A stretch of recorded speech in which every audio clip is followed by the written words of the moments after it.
દાહોદના સુથારવાસા ખાતે ગોવિંદ ગુરુ મહારાજની મૂર્તિનું અનાવરણ મહોત્સવ આદિવાસી સમાજ દ્વારા ધામધૂમથી ઉજવવામાં આવ્યો। મળતી માહિતી મુજબ આજરોજ તારીખ 18/1/2025 રોજ સુથારવાસા ખાતે 7 સેરા પ્રાથમિક આરોગ્ય કેન્દ્રની સામે ગોવિંદ ગુરુ મહારાજની પ્રતિમાનું અનાવરણ આદિવાસી સમાજના અગ્રણીઓ દ્વારા પૂજા અર્ચના કરી ફૂલોનો હાર પહેરાવી સભાને સંબોધી। ગામના આગેવાન મથુરભાઈ કયું ગામના તમામ લોકોને આવકાર્યા, ગોવિંદ ગુરુ મહારાજના જયકારો બોલાવ્યો। તેમણે ડોક્ટર બાબા સાહેબ આંબેડકર વિશે કહ્યું, આ મહાન નેતા પણ આપણા માટે ખૂબ લડત લડી શહીદ થયા હતા। આ ધરતી પર ગોવિંદ ગુરુ પણ શહીદ થઈ ગયા। તેમની ધૂણી કંબોઈ ખાતે આવેલ છે। સંઘર્ષ એ આદિવાસી સમાજની ઓળખ છે। આદિવાસી હોવ એટલે સતત લડતા રહેવું।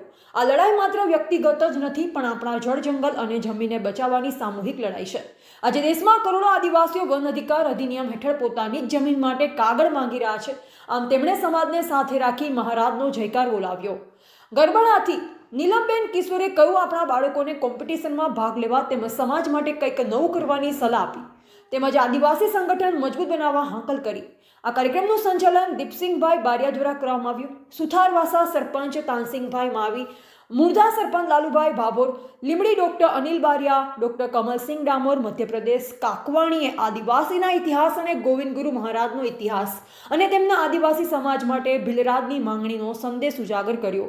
અને અનિલભાઈ ભુરિયા દ્વારા આદિવાસીઓના હક અને અધિકાર વિશે, બાળકોના શિક્ષણ, કુરિવાજો, ખોટા ખર્ચાથી દૂર રહેવાની જાણકારી આપી, સાથે જમવાની વ્યવસ્થા પણ કરી હતી। ત્યારબાદ કાર્યક્રમ પૂર્ણ કરવામાં આવ્યો।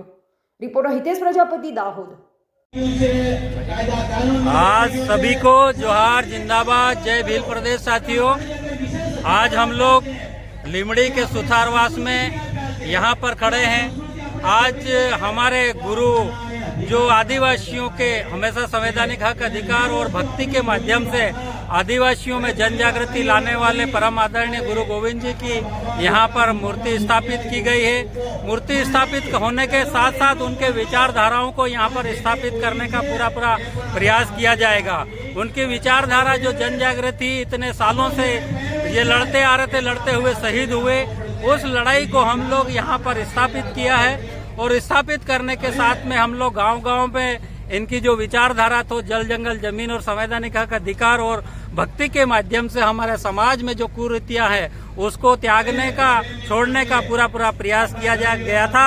उसी लड़ाई को हम लोग यहाँ पर स्थापित किया। हमारे भाई साथियों ने यहाँ पर ये काम करके ये किया है, उनको मैं बहुत बहुत आभार व्यक्त करता हूँ, ताकि ऐसा ही काम होता रहे, ताकि हमारे आदिवासियों में जो कई प्रकार की कुरीतियां हैं, जो भ्रांतियां हैं, वो हमें दूर करने में पूरा सहयोग प्रदान होगा।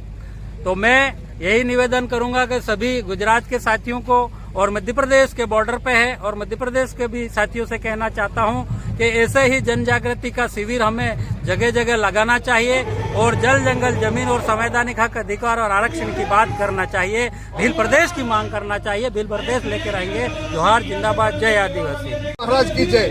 आज रोज सुथारवासा मुकामे गुरु गोविंदની મૂર્તિનો અનાવરણ કાર્યક્રમ કરવામાં આવ્યો અને આજ ધરતી પર ગુરુ ગોવિંદ આજથી 125 વર્ષ પહેલા આવે અને અહીંયા આખા ભીલ પ્રદેશ એટલે કે મધ્યપ્રદેશ, ગુજરાત, રાજસ્થાન, મહારાષ્ટ્રના ભીલોને ભેગા કરી અને અહીંયા ધૂણી પૂજી હતી અને તમામ આદિવાસી સમાજની અંદર જે અંધશ્રદ્ધા, કુરિવાજો, વહેમો, દારૂ વગેરે નશાબંધી કાર્યક્રમ ચલાવી અને લોકોને જાગૃત કરી એકઠા કર્યા હતા અને એમની છેલ્લે એક માંગ હતી કે ભીલ રાજ એ મારી મુખ્ય માંગણી છે। જેલમાંથી પણ એમને આ કોર્ટ સામે નિવેદન આપેલું છે અને એ ઓન રેકર્ડ છે। તો આ મુહિમ આગળ વધારવા માટે તમામ આદિવાસીઓ આજે જાગૃત થયા છે અને સજાગ થયા છે। જય જોહાર, જય આદિવાસી, ગુરુ મહારાજની જય।